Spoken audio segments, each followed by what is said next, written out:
Hello बच्चों, आज हम लोग लेकर आए हैं जैक बोर्ड का केमिस्ट्री का 4 सेट क्वेश्चन। ये चारों सेट अगर आप पढ़ लिए तो इससे बाहर एक भी क्वेश्चन एग्जाम में नहीं आएगा। हर एक सेट में, किसी सेट में 11 तो किसी सेट में 12 क्वेश्चन है।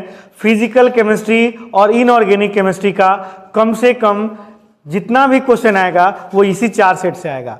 इसके अलावा ऑर्गेनिक केमिस्ट्री का भी एक सेट है, वो भी मैं आपको आज दिखाने वाला हूं। आप अगर अभी तक नहीं तैयारी किए हैं तो इन्हीं 4 सेट को तैयारी कर लीजिए, सारा क्वेश्चन बना करके आ जाइएगा। चलिए देखते हैं केमिस्ट्री सेट 1। पहला क्वेश्चन है, right Kohlrausch law and mention it's main application. Kohlrausch का नियम लिखिए और इसके मुख्य अनुप्रयोगों का उल्लेख कीजिए। कोलराउस का नियम आप चैप्टर 2 में पढ़े होंगे इलेक्ट्रोकेमिस्ट्री में, जो बताता है कि limiting ionic conductivity of an ionic compound is equal to sum of ionic conductivity of its component ions at infinite dilution. किसी भी आयनिक कंपाउंड का total ionic conductivity, limiting ionic conductivity उसके कंपोनेंट आयन के ionic conductivity के जोड़ के बराबर होता है। चैप्टर 2 में आप पढ़े होंगे। चैप्टर 1 का ये क्वेश्चन है, ऑस्मोटिक प्रेशर निकालना है 5% सॉल्यूशन ऑफ केन शुगर का। 5% मतलब आप ले लीजिएगा 100 ml सॉल्यूशन कंटेन्स 5 ग्राम सॉल्यूट, फॉर्मूला पे अप्लाई कीजिएगा, बन जाएगा।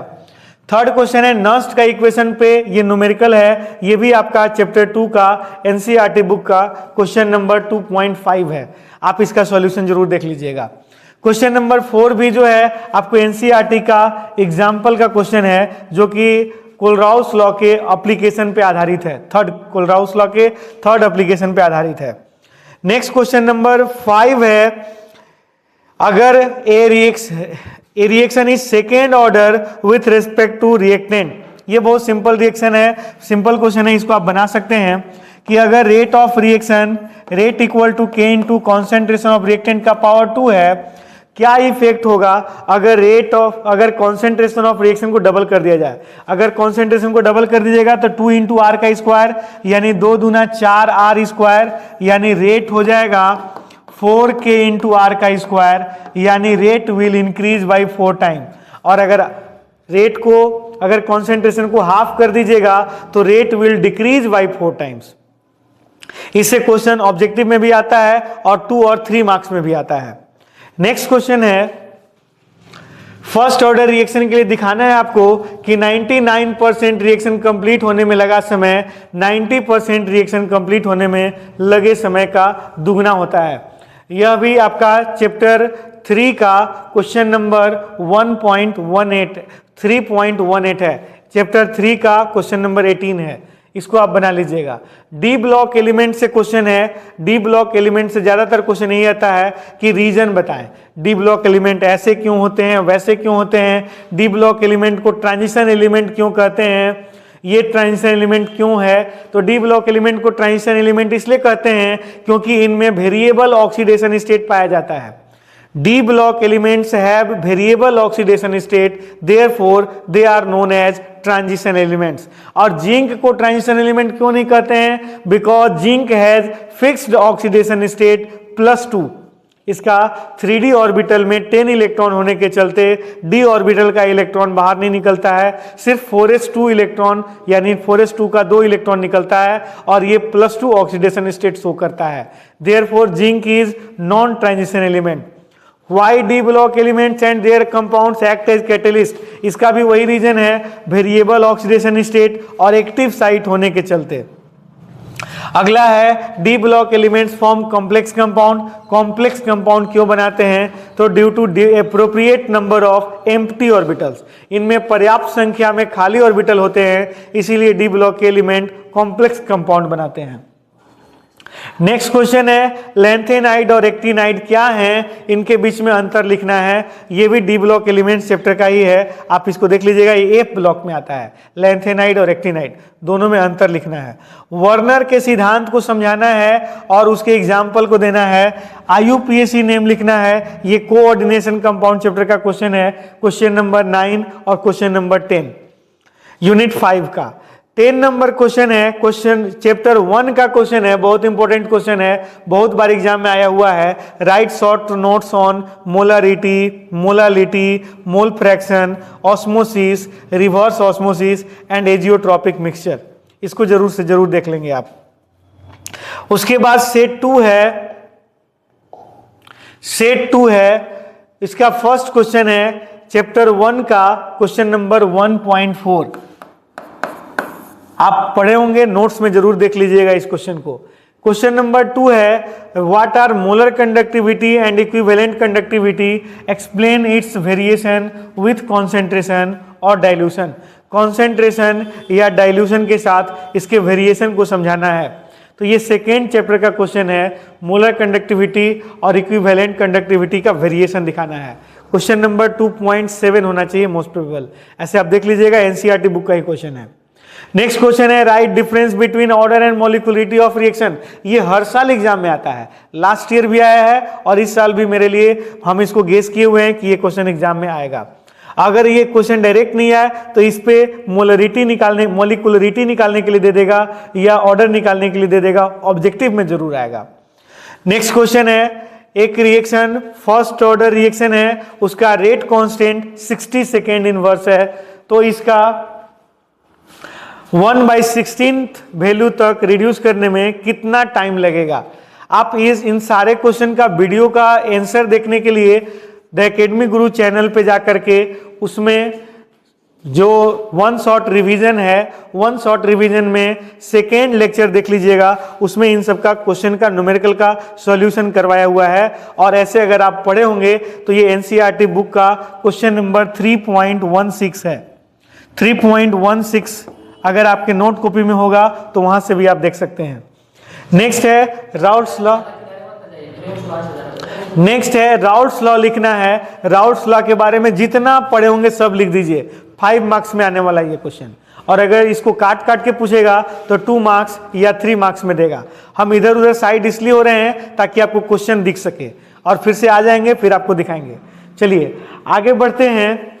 सेट 2 का ही क्वेश्चन नंबर 6 से लेकर के 11 तक ये सारा क्वेश्चन है। क्वेश्चन नंबर 6 है K2Cr2O7 बनाने का मेथड लिखना है और इसका इन सब के साथ ऑक्सीडेशन रिएक्शन लिखना है। एक क्वेश्चन है KMnO4 डी ब्लॉक एलिमेंट्स के कंपाउंड में आप पढ़े होंगे पोटेशियम डाइक्रोमेट और पोटेशियम परमैंगनेट, दोनों का बनाने का मेथड पढ़ लेना है और दोनों का रिएक्शन यही चारों देख लेना है।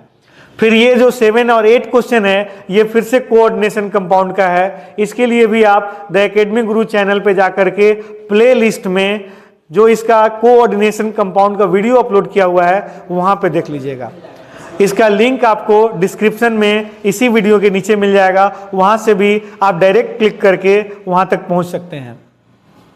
नेक्स्ट क्वेश्चन है 11 नंबर, ये एनसीईआरटी बुक का क्वेश्चन नंबर 2.16 है, 16 नंबर क्वेश्चन। ये भी बहुत बार एग्जाम में आया हुआ है, इसको भी आप जरूर देख लेंगे। इसके आगे बढ़ते हैं हम लोग सेट 3 में। सेट 3 सबसे ज्यादा इंपॉर्टेंट है बाबू। सेट 1, 2 के बाद जो 3 आया है, ये जो फर्स्ट क्वेश्चन है ये समझ लो कंफर्म है। What is meant by first order reaction? Give example। प्रथम कोटि अभिक्रिया से क्या समझते हैं, उदाहरण लिखें और दिखाएं कि फर्स्ट ऑर्डर रिएक्शन का हाफ लाइफ उसके कॉन्सेंट्रेशन से इंडिपेंडेंट होता है, कॉन्सेंट्रेशन पे डिपेंड नहीं करता है। करना क्या है इसमें, फर्स्ट ऑर्डर का डेफिनेशन लिखना है, एग्जाम्पल देना है और फर्स्ट ऑर्डर का इंटीग्रेटेड रेट इक्वेशन निकालना है और हाफ लाइफ निकालना है। जैसे ही आप हाफ लाइफ निकालेंगे आपको फॉर्मूला मिलेगा T12 = 0.693/K। इसमें कहीं कॉन्सेंट्रेशन नहीं है, यानी कि यह कॉन्सेंट्रेशन से इंडिपेंडेंट है। नेक्स्ट क्वेश्चन है right difference between coordination compound and double salt. इसका भी वही कोऑर्डिनेशन कंपाउंड चैप्टर में आपको मिल जाएगा सॉल्यूशन। नेक्स्ट क्वेश्चन नंबर 1.8 है, साथ में ही ये क्वेश्चन नंबर भी दे दिए हैं ताकि आप अपने नोट्स में से भी इसको खोज सकें। नेक्स्ट क्वेश्चन है क्वेश्चन नंबर 4, ये आपका एनसीईआरटी बुक का क्वेश्चन नंबर 2.18 है। सेकेंड चैप्टर का 18 नंबर क्वेश्चन है, उसका ए और बी है, इसको देख लीजिएगा, ये क्वेश्चन आता है एग्जाम में।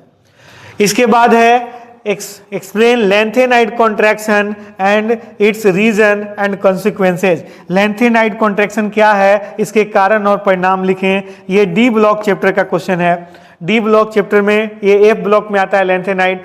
डी ब्लॉक चैप्टर यानी कि यूनिट 4 में आपको इसका डिटेल में बताया गया होगा, ये आपको नोट्स में मिल जाएगा।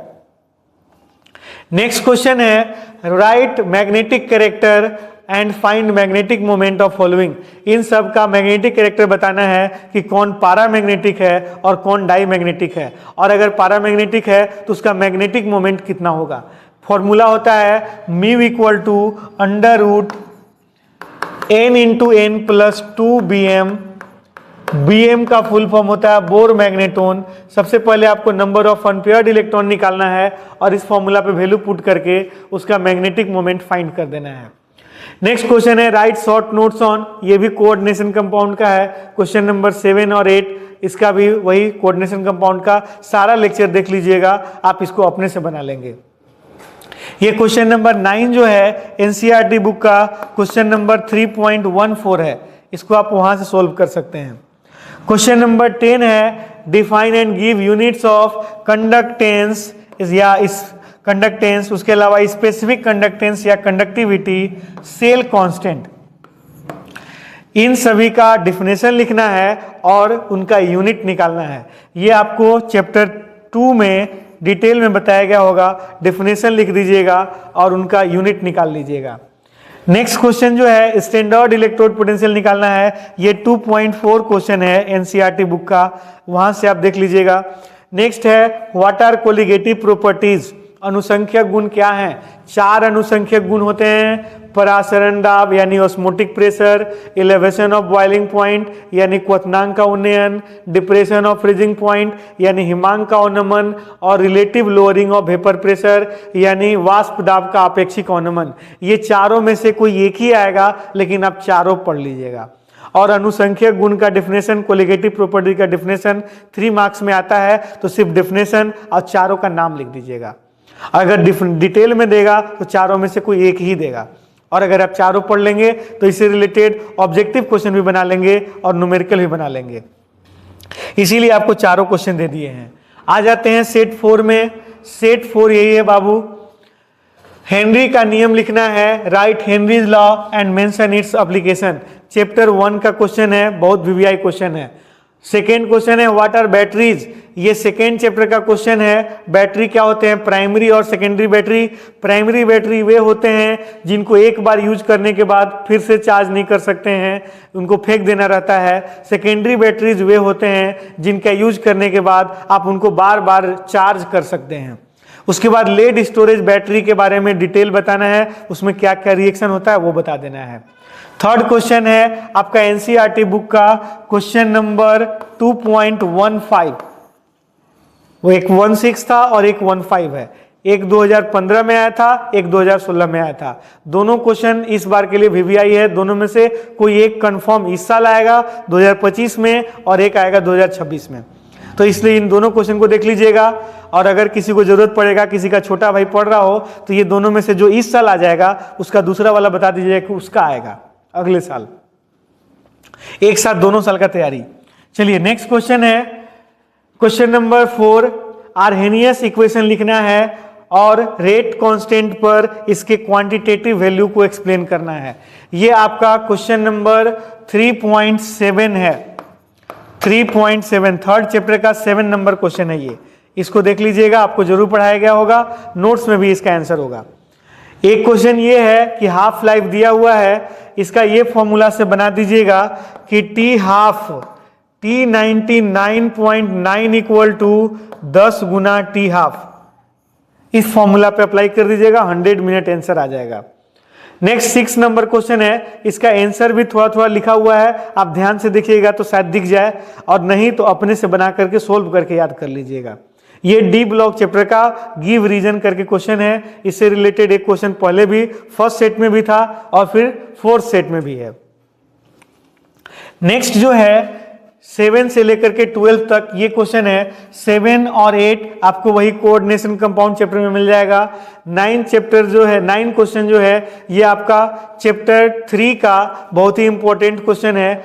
फर्स्ट क्वेश्चन है चैप्टर, वैसे चैप्टर 3 में शुरुआत यहीं से होता है। ऐसे अगर क्वेश्चन नंबर खोजिएगा तो चैप्टर 3 का क्वेश्चन नंबर 3.5 है, ये क्वेश्चन नंबर 3.5 एनसीईआरटी बुक का है।